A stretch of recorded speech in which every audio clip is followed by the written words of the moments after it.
भारत के उत्तर में बसा है प्राकृतिक सौंदर्य का पर्याय हिमाचल प्रदेश। शांत वातावरण एवं स्वच्छ पर्यावरण में श्वेत हिमाच्छादित पर्वतमालाएं मानव कल्पना द्वारा रचित देव प्रवास स्वर्ग के यहीं कहीं आसपास होने का आभास दिलवाती हैं।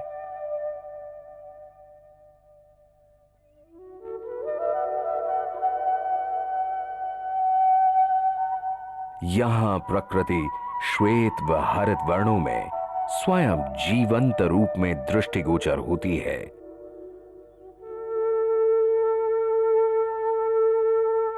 हिमाचल के 12 जिलों में एक जिला है किन्नौर, जो कि प्रदेश के उत्तर पूर्व में स्थित है।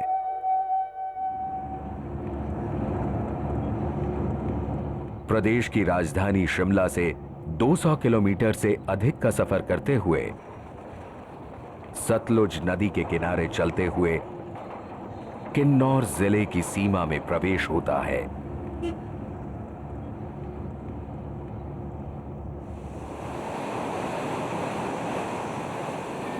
किन्नौर में भी प्राकृतिक सौंदर्य का स्वच्छंद शासन है।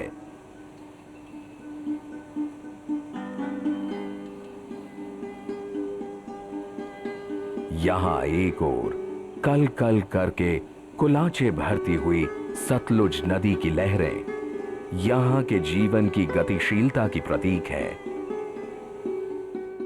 वहीं दूसरी ओर श्वेत हिमशाला ओढ़े हुए जन सामान्य की आस्था के प्रतीक किन्नर कैलाश पर्वत किन्नौर की पौराणिकता व पवित्रता का प्रमाण दे रहे हैं।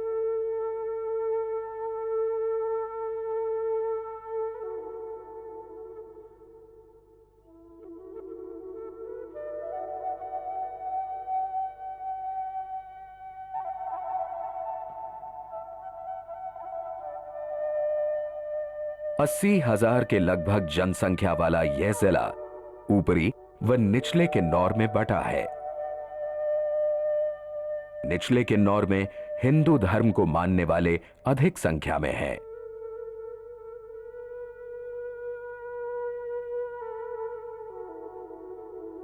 जबकि ऊपरी किन्नौर में अधिकतर लोग बौद्ध धर्म के अनुयायी हैं। यहां की मुख्य भाषा किन्नौरी है। यहां के लोग इस स्थान के अस्तित्व व संस्कृति को बहुत प्राचीन मानते हैं। इनका मानना है कि किन्नौर का विवरण पुराणों में किन्नर प्रदेश के नाम से मिलता है। किन्नर शब्द से ही किन्नौर बना है। किन्नर लोग देवी देवताओं का संगीत व नृत्य से मनोरंजन किया करते थे। यहां के लोगों में नृत्य व संगीत के प्रति वही प्रेम प्राचीन समय से आज तक बना हुआ है। लोक गीत संगीत व लोक नृत्य यहां के जीवन का एक अभिन्न अंग है। आज भी संगीत व लोक नृत्य देवी देवताओं को समर्पित होते हैं। किन्नौर में होने वाले लोक नृत्य विशेष रूप से 2 प्रकार के कहे जा सकते हैं। एक, देवी देवताओं के लिए होने वाला नृत्य, और दूसरा विवाह व अन्य सामाजिक उत्सवों पर होने वाला नृत्य।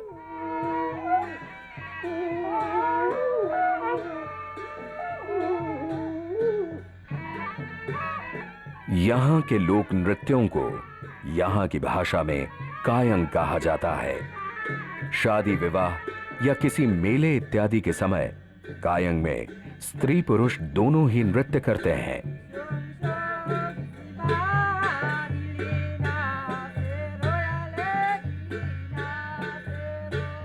नर्तकों में सबसे आगे नर्तक दल का नेता होता है, जो कि हाथ में चामर लेकर नृत्य करता है।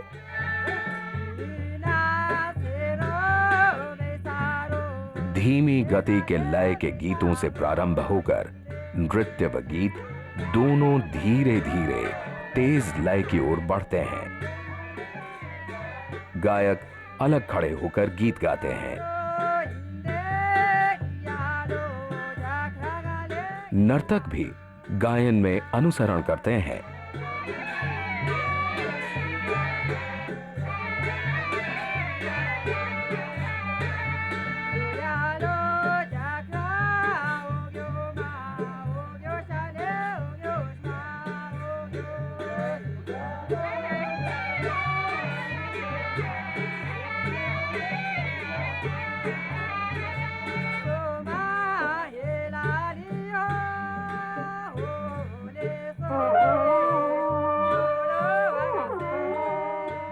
नृत्य के दौरान नृत्य की अवस्थाएं, गति व मुद्राएं बदलने का दायित्व आगे चल रहे नर्तक पर होता है। सभी नृत्यों में गीत मुख्यतः वीर गाथाओं, समाज के नायकों, बड़े खानदानों के वर्णन एवं देव स्तुति पर आधारित होते हैं।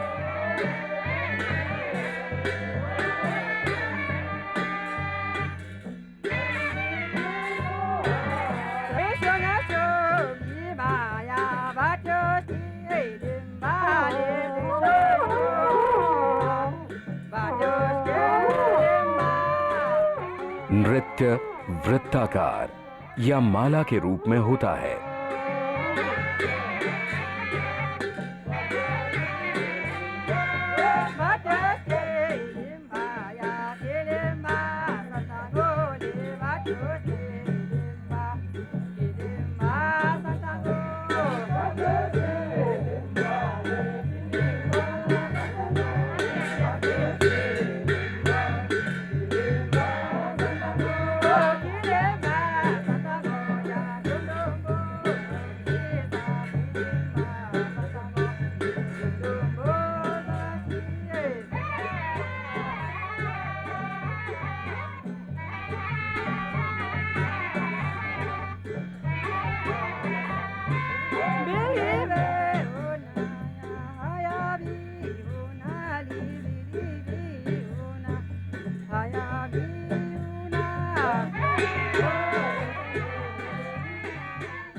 बीच में नर्तक बैठकर तथा जोड़ों में उठकर भी नृत्य करते हैं।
नृत्य की अवधि व नर्तकों की संख्या निर्धारित नहीं होती।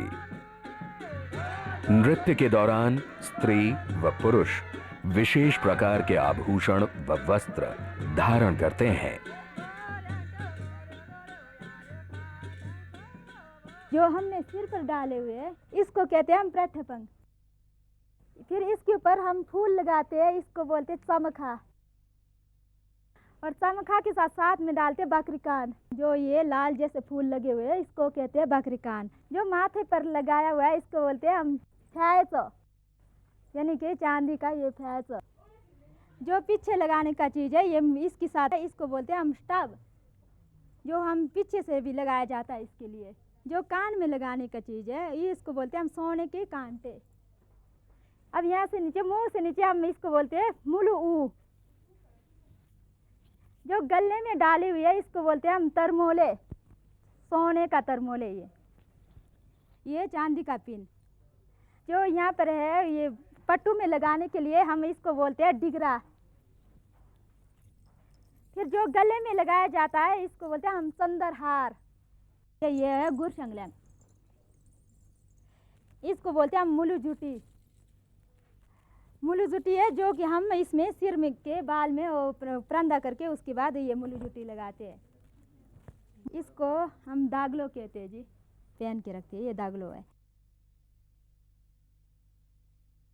ये हमारा सर की ताज टोपी पे कहते हैं। ये बनती है मखमल की, और इसमें ऊपर सिर के ऊपर फूल लगाया जाता है। ये है चमखा, ये बाकरी कान, और ये अनमोल चीज़ बन जाता है इससे। ये घास द्वारा बनता है। तो ये हमारा किन्नौरी सर का ताज है। ये इसे अचकन कहते हैं। गाचिंग जो हम कमर में बांधते हैं इसे गाचिंग कहते हैं। और जो नीचे पहनते हैं हम इसे टॉपरू से सुथन, और ये है टॉपरू से जुराब कहते हैं। ये टॉपरू छाली।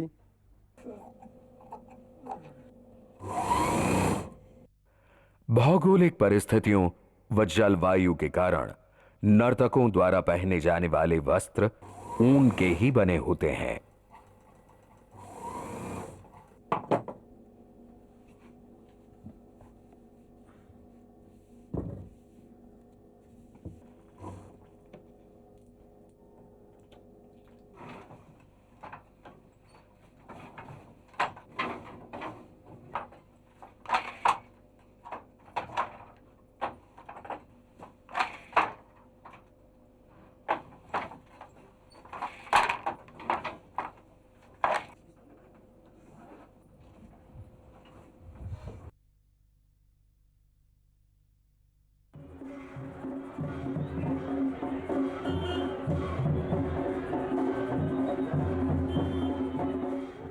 दूसरा नृत्य देवी देवताओं को समर्पित होता है। यह विशेषकर मंदिरों के प्रांगण में होता है। यह नृत्य मेलों व त्योहारों के अवसर पर किया जाता है, विशेषकर फुलेज के अवसर पर, जब पौधों में फल फूल लगते हैं। ढकारनी के अवसर पर, जब फसलें पकती हैं, तथा दीपाल अर्थात दिवाली के त्योहार पर ये नृत्य होते हैं।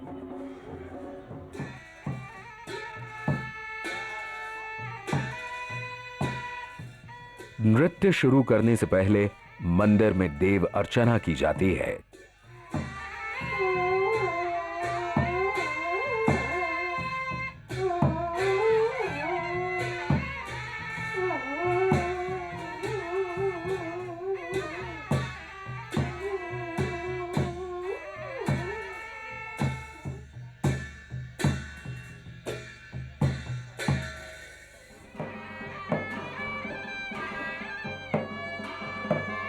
इस नृत्य में नृत्य का नेतृत्व देवता का माली करता है।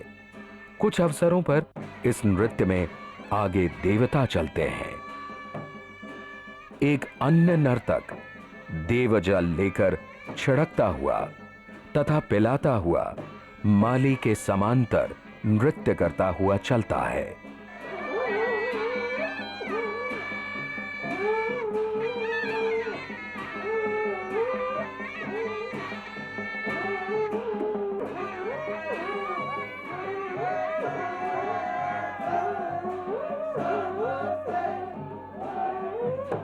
मंदिर प्रांगण में नृत्य करते हुए अक्सर स्त्रियां आभूषण नहीं पहनती।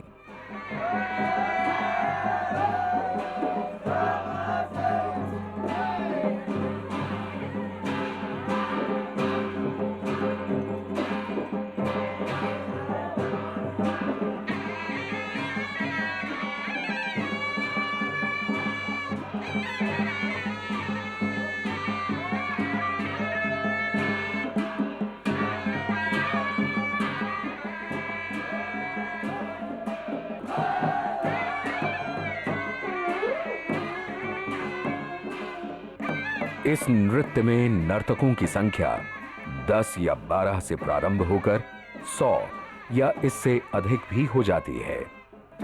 लोग नृत्यमाला में धीरे धीरे जुड़ते चले जाते हैं।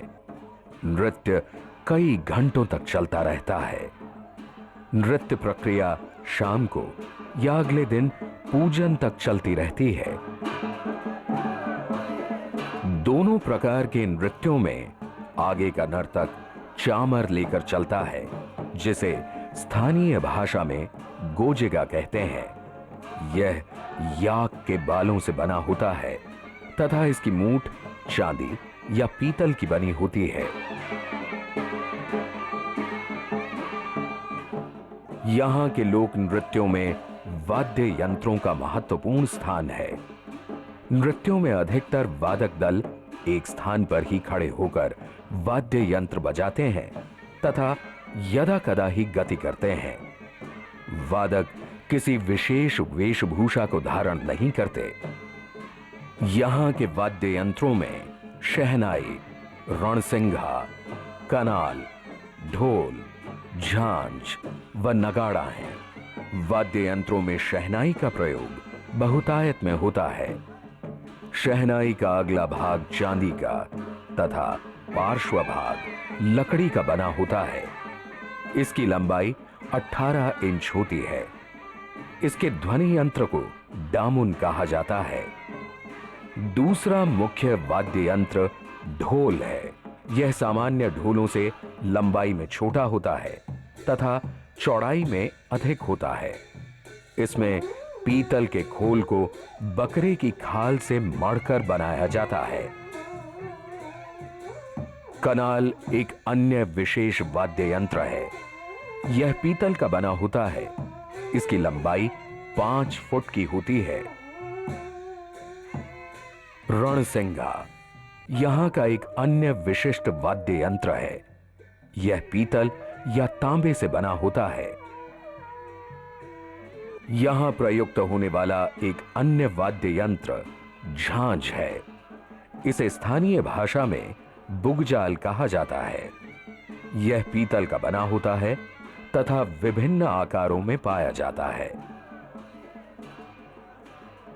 वाद्य यंत्रों में नगाड़े का प्रयोग भी होता है।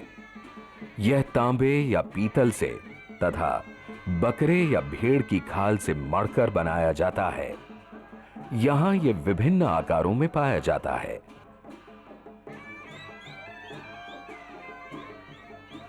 ये सभी वाद्य यंत्र यहां के स्थानीय कारीगरों द्वारा स्वयं बनाए जाते हैं। ये वाद्य यंत्र स्थानीय देवताओं की अमानत होते हैं और इन्हें देवताओं की अनुमति से ही मंदिर से प्रयोग के लिए बाहर निकाला जाता है।